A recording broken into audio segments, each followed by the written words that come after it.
140 fever? That's because of your bad behavior. Anyway, I don't care about your fever. Can you come over right now? We have relatives coming, 15 of them. As my son's wife, you better host them properly. With a high fever clouding my consciousness, I heard Lucy, my mother-in-law, yelling over the phone. Unable to make a sound decision and fearing further anger, I shook off the doctor trying to stop me and headed to my in-laws' house. And by visiting my in-laws' house with my high fever, I inadvertently led to Lucy losing everything. I'm Ella, 23 years old. I married Jeffrey, an office worker this spring. Jeffrey's job transfer led to his proposal, and I decided to move with him to his new location. Jeffrey had come from Denver to the city for college, then settled in Boston for work, but now we were heading to his hometown. Initially, there was talk of living together in my in-laws' house, but Jeffrey said, "We're newlyweds, and I want us to have our time together." So we opted for a close but separate living arrangement from the in-laws' house for the 2-year transfer. Jeffrey's hometown was a peaceful countryside, a stark contrast to my lifelong home in Boston. I was adjusting to its fresh air and the inconvenience of shopping, but still, my days were fulfilling. Fortunately, my job allowed remote work, so we managed our finances together. However, Lucy seemed displeased. Because I have work, when I declined her request citing work. She's a daughter-in-law and doesn't do housework. Her so-called job just lounging at home must be a lie. Not going to the office? What kind of work is that? She started accusing me with such remarks. Trying not to be disliked by Lucy, I began sacrificing sleep to keep up with work and her demands. Sometimes, I didn't notice her calls during a daytime nap, leading to more anger from her. She's definitely lying about working. While Jeffrey works hard, his wife just sleeps at home. Once at the in-laws' house with Jeffrey, Lucy remarked in front of him, "Ella often doesn't answer calls during the day. What does she do at home?" Jeffrey defended me, saying, "Ella works from home. I don't know why you called, but please don't disturb her work." At that time, Jeffrey once argued with Lucy. After that, in Jeffrey's presence, Lucy acted supportive. "You work hard every day. It must be tough following Jeffrey to such a rural place. Let me know if you need help." But she became sarcastic when he wasn't around or busy. I didn't consult Jeffrey to avoid troubling him or making him hear complaints about his mom. Lucy's tasks range from minor shopping to cleaning the in-laws' house neighborhood and an unused warehouse they owned. The in-laws' house was quite old, and cleaning it was a real chore. Moreover, Lucy wouldn't let me use any electrical appliances. Using electricity is a waste, so everything had to be done by hand. On top of that, there was no air conditioning. In the summer, the heat was unbearable, and in the winter, the cold plus chores like mopping with water felt like a form of training. On days when I wanted to use hot water, I would get scolded by Lucy, saying, "When I got married, things were much harder. I had to make my own rags and didn't have proper cleaning tools. I fulfill my duties as a wife like that, and yet all you do is complain? Can't you even clean properly?" Crushed by her words, all I could master was a meek, "I'm sorry." All I could reply was one word. One day, following Lucy's instructions, I went shopping at a supermarket a little far away. It was a hot summer day since Lucy always said, "There is no place to park your car." I would go home first on shopping days, leave the car, and then walk to the in-laws' house. That day, after buying a lot of groceries, I went back home.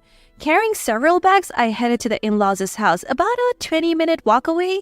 The summer heat and constant fatigue made me feel faint, and by the time I reached the in-laws' house, Lucy was out and the door was locked. When I called her, she didn't answer for a long time. "Don't call me so many times. I'm busy unlike you." And when she finally did, she yelled this at me. "I'm sorry, some of the groceries include meat, so I thought it would be better to put them in the fridge quickly." I explained. "Just wait there, I'll be back soon," she said, so I waited at the entrance, but Lucy never came back, and with a meet in mind, I left her a message and went back home. This angered Lucy. I was feeling unwell, so after storing the groceries in the fridge, I lay down in the bedroom. I was asleep when I was awakened by a loud knocking at the front door. "Ella, I know you're in there, come out." Lucy was shouting. Startled, I rushed to the front door. "You! I told you to wait, didn't I?" Why did you go home on your own? I'm sorry, I left a message, but it's hot outside and I thought the meat would spoil. Message? I'm too busy to look at my phone. Were you trying to steal the groceries I paid for? No, everything is stored in the fridge. Please take them with you. What? You expect me to carry the groceries? Who do you think you are? Unable to respond to Lucy's rant, I just kept apologizing. Then suddenly, I heard Jeffrey's voice. Mom, what are you doing? He had just come home. Jeffrey, I asked Ella to do the shopping, but she didn't bring anything back, so I thought something had happened and came here. Lucy's momentum waned with Jeffrey's arrival, but she glanced at me with a look that said, "Keep the story straight." A bit overwhelmed by the heat, I went home to rest. I thought I sent Lucy a message, but it seems it didn't go through properly. As I awkwardly tried to cover up, Jeffrey sighed deeply. Mom, Ella said she has work, right? Why didn't you go shopping by yourself? No, that's not it. There was a lot to buy today, and I offered to help after hearing that. Well, I'll believe you, since Ella said so much, but you came all the way here and yelled at her, right? It's a nuisance to the neighbors, so please don't do it again. Jeffrey said sternly to Lucy, and Lucy, in a small voice, muttered, "Sorry." That day, after Jeffrey drove Lucy and the luggage to his parents' house and returned, he asked, Was everything really okay? Did anything unpleasant happen while I was gone? I simply told him, no, everything's fine. And citing feeling unwell, I went to bed early. After that, for a while, there were no calls from Lucy, but as autumn passed, she started asking for my help again. This time, however, she didn't ask for cleaning, just shopping. Transporting things from our house to the in-laws' house was a hassle, but it was much easier compared to cleaning, which was a relief. But as winter deepened towards the end of the year, I was asked to clean again. Lucy mentioned it was for the New Year's big cleanup, since they had almost stopped cleaning after they stopped asking me. The unused rooms, attic, and storage of the in-laws' house were in a terrible state. I was called day after day enduring the cold and cleaning everything with cold water. Around this time, my work also became very busy, and I was getting less than 4 hours of sleep a day. After about a week of this, I caught a bad cold and developed a high fever right on New Year's Eve. After seeing Jeffrey off to work, I was about to head to the in-laws' house, but I collapsed on the spot with dizziness. I managed to call an ambulance with my phone and was rushed to the hospital. I was nearly diagnosed with pneumonia and had to be hospitalized immediately. When I woke up after receiving an IV drop, it was past noon. I jumped up and asked the nurse, who rushed over, "Where's my phone? Where is it?" I asked. The nurse, looking puzzled, handed me my phone. "Why didn't you come to the hospital before it got this bad? You were on the verge of pneumonia. Please rest for a while. Will you contact your family yourself?" she asked. Noting silently, I checked my phone and, as expected, found several missed calls from Lucy. When I called back in a hurry, Lucy answered immediately. "Where are you right now?" Surprised by her voice on the phone, I explained the situation. "I'm sorry, I seem to have caught a bad cold and am currently receiving treatment at the hospital. They said I'm on the verge of pneumonia and need to stay." "Hospitalized? It's just a cold, isn't it? Relatives are gathering at our house." "But I have a fever of 104 degrees. 104 degrees fever? That's because of your bad behavior. Anyway, your fever doesn't matter. Come here right now. Relatives are coming. 15 people. You're a daughter-in-law. You should properly host them." Lucy's shouting could be heard from the cell phone, and a nearby nurse frowned, but I, dazed, responded, "Sorry, I'll be right back," and hung up. "Do you know you need to be hospitalized? You're saying you'll be right back?" "But I have to go back. All the relatives are there, and as his wife, I can't be absent. Lucy will get mad." While saying this, I finished getting ready, shook off the nurses trying to stop me, and got into a taxi. Fortunately, some of the nurses, aware I was Jeffrey's wife and knowing the in-laws' house contact, sensing an emergency, allowed me to leave the hospital on the condition I would return later. Then I rushed home, changed clothes, and ran to the in-laws' house. At the in-laws' house, several relatives had already arrived, and I hurriedly greeted them. While talking with the relatives, Lucy came out of the kitchen and said, "Sleeping in on a day like this? Who had a klutz?" smiling perhaps because of the relatives.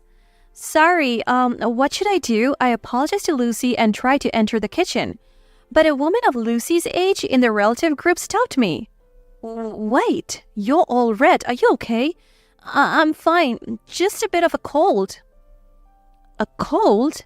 Coming to a gathering in that state, go home and rest. But I haven't finished cleaning or hosting everyone yet. That's right. She's our son's wife, so she needs to help out even if it's hard.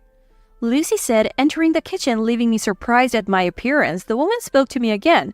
What if it gets worse? You might even spread it to others. Sorry, it's just a light cold. Come here. She pulled my hand and touched my forehead. You're burning up. How is this just a cold? Let go. I need to get ready or Lucy will... Lucy will what? Nothing. It's nothing.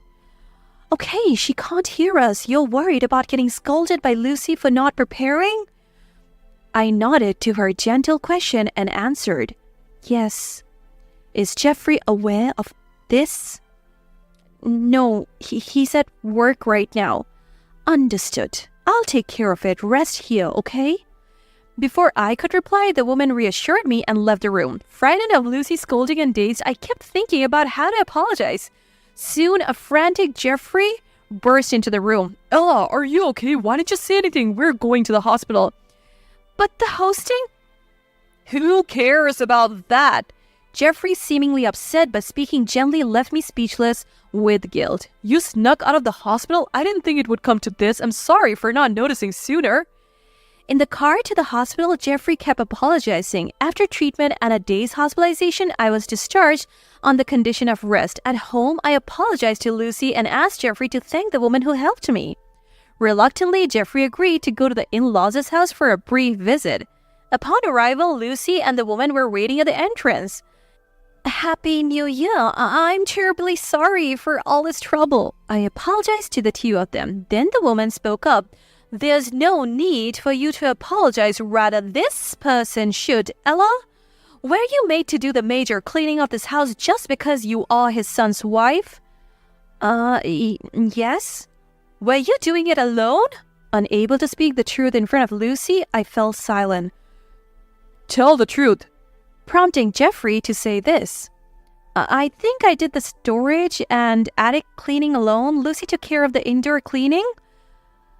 Alone in those cold, airless places? What about hot water for cleaning? I used cold water and carried it myself. Water? Yes, but I heard it was even harder in Lucy's time. I glanced at Lucy, who was looking away with a pale face. You know, I am this person's sister-in-law, and this is also my family home. In our house, we never made the wives from other families do such things. Men did the major end-of-year cleaning, and the women helped them, like carrying hot water for mopping, but to make Ella do all that? I'll need an explanation. With a stern face, the woman glared at Lucy, then turned back to us. Jeffrey, why didn't you protect your wife from being treated like this? I'm truly sorry about that, Ella. You don't have to come to this house anymore. Ignore all calls from Mom. Wait, Jeffrey, Ella is our family's wife. While you're in this area, she should get to know our ways. Mom, I can't believe you would treat a woman like that. My wife, no less. I'm speechless with disgust. It was for Ella's sake. Ella married me, not this house. She didn't marry to do chores here. We're moving back to Boston in the spring. I hoped we could maintain a good relationship until then, but it's impossible. I won't come here anymore. If there's something important, contact me, not Ella. But Jeffrey, to your own family home? I'm ashamed to call this place home if my wife is treated like that. And thank you for everything. We'll be leaving now. Following Jeffrey, I bowed and left. I rested over the new year and fully recovered. Later, Jeffrey told me what happened next. Afterwards, Lucy was scolded by the sister-in-law, Jeffrey's aunt, in front of the whole family. As punishment, she had to finish the cleaning I left, supervised by the aunt. Jeffrey's sister, furious about how her mother treated me, decided not to let her children see their grandmother. My frightened appearance when leaving the hospital spread the story of Lucy mistreating me, causing pneumonia. This story became well known locally. Gradually, Lucy seemed to become isolated. With Jeffrey's transfer ending, we returned to Boston. As a newlywed in a strange land, I was almost brainwashed into pleasing Lucy. Now, I can think clearly and regret not standing up for myself. Jeffrey says, we don't have to interact with them anymore, but maybe one day we can reconnect.